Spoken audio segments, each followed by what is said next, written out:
இதுதான் நம்ம முதலமைச்சர் விஜய் வைத்திருக்கக்கூடிய கார். இது வந்து ஒரு சினிமா நட்சத்திரங்களின் விருப்பத் தேர்வு. என்னோட கேபின் எப்படி இருக்கு அப்படின்னு நான் பார்க்குறோம்.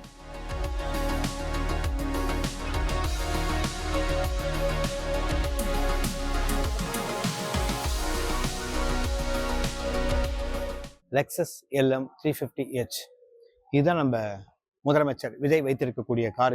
பயன்படுத்தக்கூடிய கார். இன்னைக்கு நம்ம இதை பார்க்கறதுக்காக வரல, நம்ம வேற ஒரு காரை பார்க்க தான் வந்திருக்கோம். நம்ம LMலேருந்து நம்ம NX 350H போயிடலாம். ஸோ இதுதான் நம்ம பார்க்க வந்த கார். ஒரு டைமில் பார்த்தீங்கன்னா வந்து சினிமா நட்சத்திரங்களின் அழகு சோப் அப்படின்ட்டு ஒரு குறிப்பிட்ட லெக்ஸ் சோப்புக்கு வந்து விளம்பரம் பண்ணுவாங்க. ஸோ இப்போ லெக்ஸஸ் இருக்குல்ல, அது கூட அப்படி சொல்ல முடியும். இது வந்து ஒரு சினிமா நட்சத்திரங்களின் விருப்பத் தேர்வு. ஏன்னா பல பேர் இதை தான் வச்சுருக்காங்க. ஸோ இந்த கார் என்பது பார்த்தாலே லக்ஸரி கார் தான். இது சொல்ல வேண்டியதில்லை. பட் இருந்தாலும் இது எந்த செக்மெண்ட் அப்படி சேர்ந்துருக்கு அப்படின்னு பார்த்தீங்கன்னா, இந்த BMW X1 இருக்குல்ல, அது இந்த பென்ஸோடைய GLC, அவுடியோடைய Q3. ஸோ இது போன்ற இந்த மிட் சைஸ் லக்ஸுரி SUV செடான்கள் களமாடக்கூடிய இந்த செக்மெண்ட்ல தான் இந்த காரும் களமாடிக்கொண்டிருக்கிறது. இந்த NX 350H தனித்து காட்டக்கூடிய அம்சம் என்னுடைய பார்வையில் என்ன அப்படின்னு பார்த்தீங்கன்னா, இங்கே இருக்கக்கூடிய சுழலை அப்படின்னு சொல்லுவாங்க. கிரில் தான் இது. இந்த சுழலைன்னா நான் ஸ்பிண்டில் அப்படின்னு சொல்றாங்கல்ல, இந்த தறியிலெல்லாம் இருக்கும் இல்லையா. ஸோ அந்த சுழலையின் அந்த ஸ்பிண்டிலுடைய வடிவத்திலேயே இது வச்சிருக்காங்க. ரொம்ப அகலமான கிரில்லாக இங்கே இருக்கிறது. ஸோ இதில் இன்னொரு விஷயமும் இருக்குது. என்னன்னு கேட்டிங்கன்னா, இது அழகோடு சேர்ந்து ஒரு பயன்பாடும் இருக்கிறது. இந்த இடத்துல பார்த்தீங்கன்னா, இந்த இடத்துல ஒரு ஆக்சுவலாக வந்து ஒரு வெண்ட் உங்களுக்கு கொடுத்துருக்காங்க. ஸோ இதனுடைய ஷேப் எல்லாமே நீங்கள் பார்த்தீங்கன்னா ஒரு ஏரோடைனமிக் படி வேகமாக செல்லும் போது காற்றை கீழே சரி பக்கவாட்டையும் சரி பிரித்து அனுப்பிவிட்டு வேகமாக முன்னோக்கி செல்லும் பொருட்டு இந்த கார் வடிவமைக்கப்பட்டிருக்கிறது. ஸோ இங்கே இருக்கக்கூடிய பம்பர்லாம் கூட பார்த்தீங்கன்னா நிறைய வந்து ஏர்வென்ட்ஸிங் கொடுத்துருக்காங்க. இதில் முக்கியமாக நம்ம கவர்ந்த இன்னொரு அம்சம் என்ன அப்படின்னு கேட்டிங்கன்னா, என்னுடைய ஹெட்லாம்பை சொல்லலாம். ஸோ இந்த கார் என்பது ஏறக்குறைய ஒரு சிற்பம் மாதிரி தான். ஆக்சுவலாக இந்த டீட்டெயிலிங் சொன்னோன்னு வச்சுங்களேன், இந்த ஒவ்வொரு இன்ச்சிலையும் ஒவ்வொரு சதுர இன்ச்சிலையுமே நம்ம பல வேலைப்பாடுகளை பல பயன்பாடுகளை இங்கே பார்க்க முடியும். ஒட்டுமொத்தமாக இந்த சிலோட்டே அப்படின்னு நாம் பார்க்கும்போது இந்த கார் ரொம்ப கம்பீரமாகவும் அதே சமயத்தில் ரொம்ப எலிகென்ட்டாகவும், அதாவது ரொம்ப பட்டவர்தனமாக, நான் வந்து ஒரு பணக்காரர்களுடைய கார், செல்வந்தர்களுடைய கார் இந்த பட்டவர்தனமாக இல்லாமல் ரொம்ப ஹம்பிளா இருக்கு. அதே சமயத்துல ரொம்ப கம்பீரமாகவும் இருக்கு. எலிகென்ட்ன்ற வார்த்தை தான் இதுக்கு ஒரு பொருத்தமான ஒரு வார்த்தையாக இருக்கும். இந்த பக்கவாட்டு தோற்றத்தில் நம் பார்வையை பதியக்கூடிய இடம் அப்படின்னு பார்த்தீங்கன்னா, இந்த 20 இன்ச்சுக்கு இருக்கக்கூடிய இந்த அலாய்வில் சொல்ல முடியும். ஸோ இந்த காரினுடைய ஒவ்வொரு சதுர அங்குலமும் செதுக்கப்பட்டது. டீட்டெயிலிங் அந்த அளவுக்கு இருக்கு, பயன்பாடும் அந்த அளவுக்கு இருக்குன்னு சொன்னேன் இல்லையா, அது இந்த ORVMக்கும் பொருந்தும். இந்த பக்கவாட்டு கண்ணாடி இருக்குல்ல, இதுல நிறைய பயன்பாடுகள் இருக்கு. இப்போ நம்ம இதை ஆக்சுவலாக வந்து க்ளோஸ் பண்றோம்னு வச்சுங்க, இது வந்து ஆட்டோ ஃபோல்ட் ஆகிடும். ஸோ தானாகவே மடங்கி விடும்.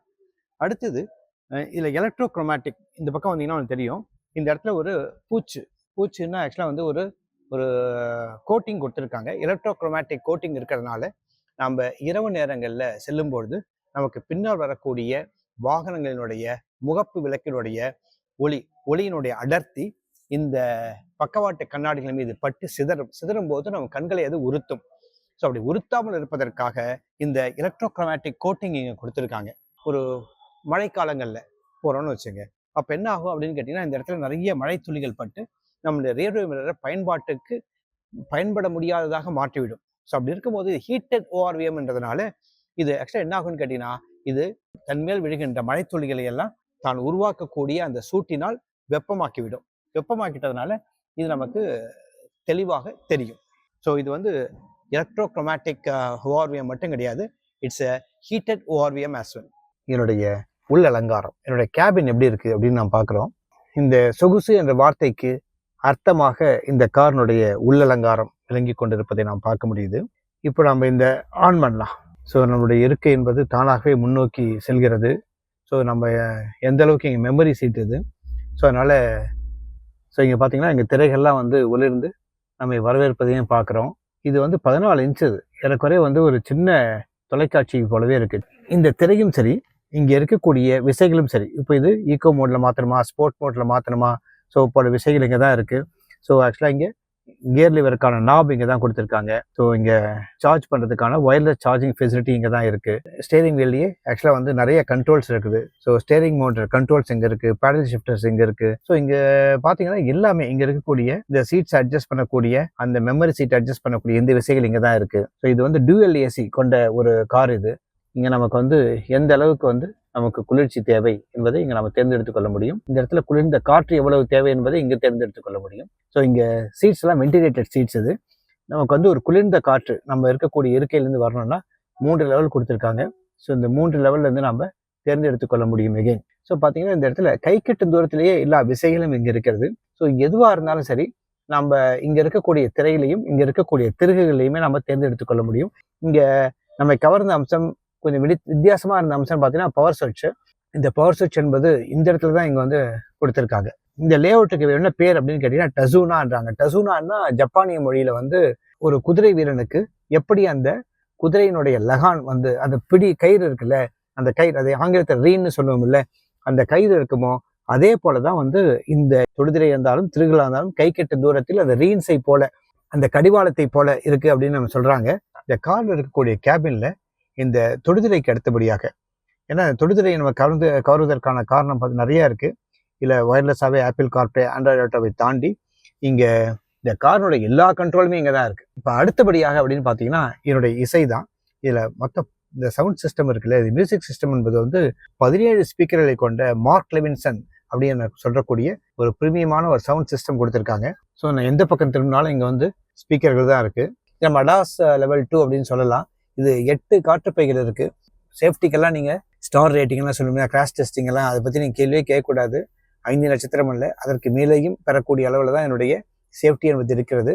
ஒரு யூஎஸ்பிக்கான போர்ட், ஒரு சி டைப் இருக்குது, ஒரு ஏ டைப் ஒன்று இருக்குது.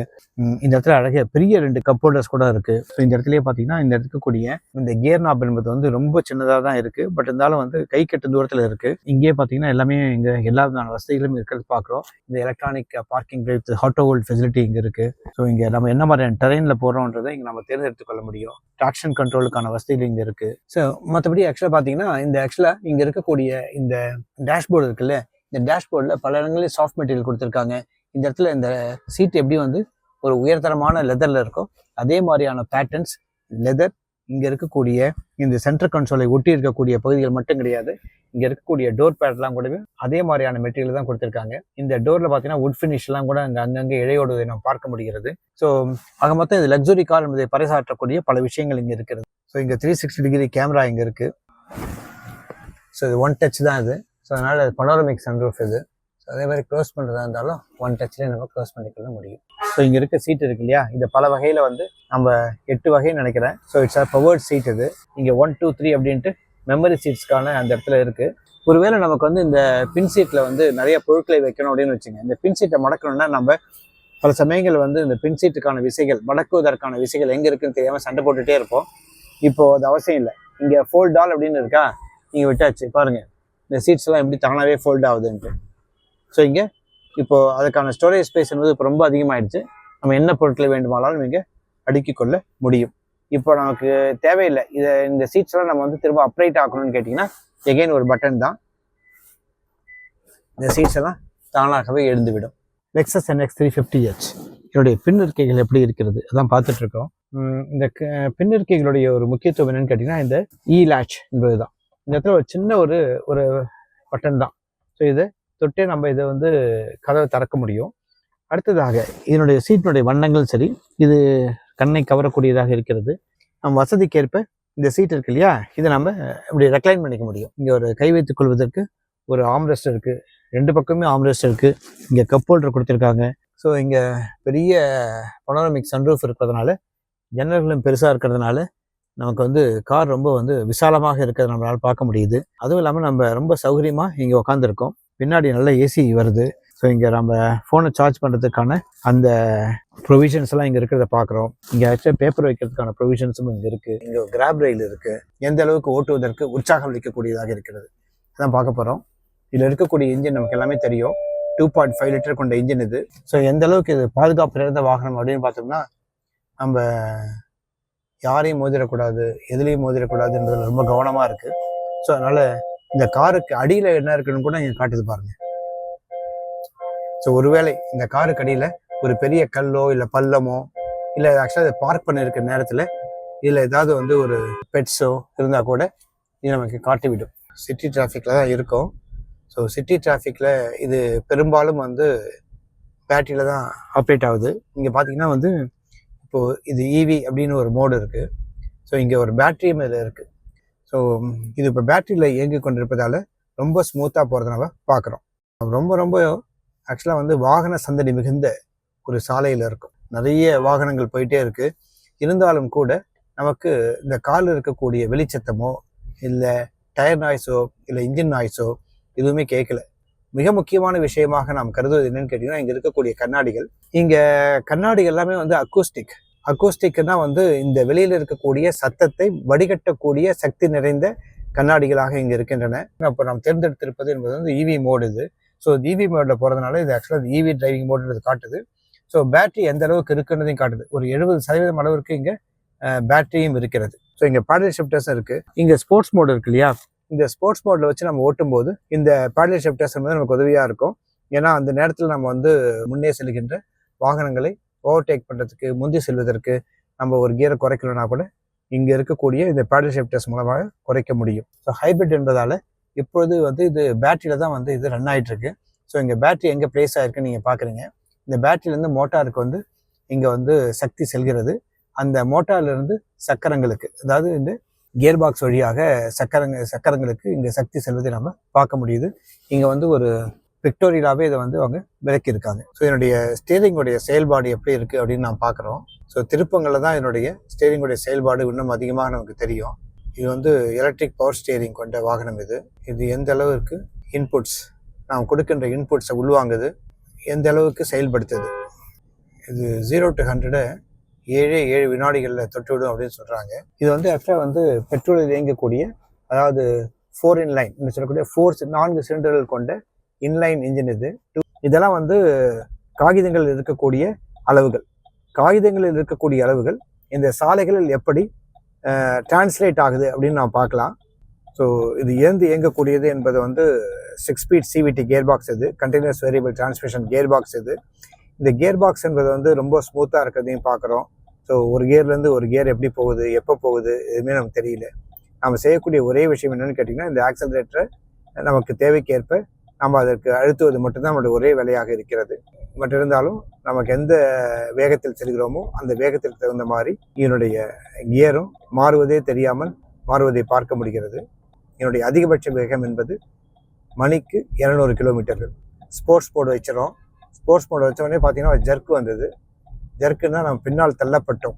ஸோ அந்த அளவுக்கு வந்து ஒரு ஜர்க் ஒன்று இருக்குது. ஸோ ரொம்ப வேகமாக போகக்கூடிய அளவுக்கு என்னுடைய சக்தி இருப்பதை நம்ம பார்க்குறோம். ஆனால் அதிக வேகம் போக முடியல இந்த சாலையில், ஏன்னா இது பீக் ஹவராக இருக்குது. ஸோ பீக் ஹவரில் இந்த வேகம் தான் போக முடியுது. இன்ஃபேக்ட் வந்து பார்த்திங்கன்னா இன்னமும் நம்ம இவி டிரைவிங் மோடில் தான் இருக்கும்.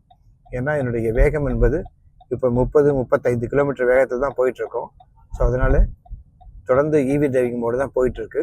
நம்ம ஓரளவுக்கு நல்ல வேகம் போனால் மட்டுமே நம்ம இந்த பேட்டரியிலேருந்து இந்த நேச்சுரலி ஆஸ்பிரேட்டட் பெட்ரோல் இன்ஜின் பொறுப்பை எடுத்துக்கொள்ளும்.